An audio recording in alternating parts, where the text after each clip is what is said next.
Back on immigration, if I could, Jay. So the cost of this grand compromise is some $30 billion total over the next 10 years.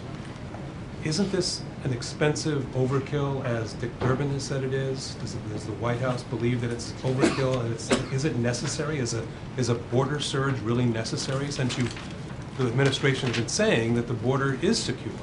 Why would we spend $30 billion more dollars? Well, let me just be clear that the president has overseen substantial improvements in our border security, and that has been testified to by independent observers as well as Republicans in Congress, and there's data to back that up, incontrovertible data, including the substantial increase already in the border security presence, the border patrol agents who have been put on the ground.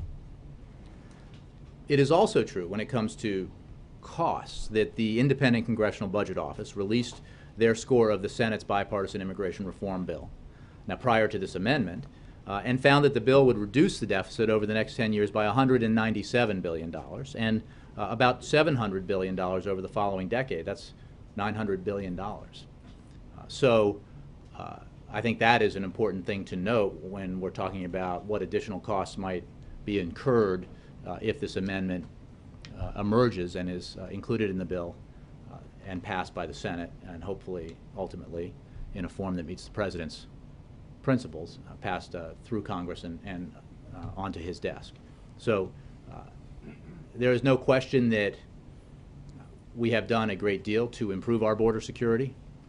The president made clear when he outlined his principles for comprehensive immigration reform that enhanced border security needed to be a central element to this process and to any comprehensive immigration reform legislation. So that has been a priority of his from the beginning. So we welcome the progress on this issue by the Senate. We await the details as they work on them of this amendment, but we certainly support improved border security.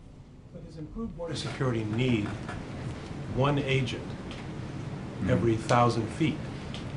I mean, is there a point where this is, as Senator Durbin said, this is overkill, and that we're, as the old saying goes, a billion here, pretty soon you're talking about some real money. $30 billion is still a lot of money. There's no question, and I would simply say that to evaluate the specifics of this amendment before it's been filed would be premature. I would simply say that it does represent substantial bipartisan progress that reflects the bipartisan progress we've seen overall in the Senate, beginning with the Gang of Eight's work and the proposal that passed through committee, continuing as we've seen the debate on the floor. And we commend Democrats and Republicans for the work they've done thus far, and we look forward to final the final submission of this amendment and consideration of the full bill and passage in the Senate.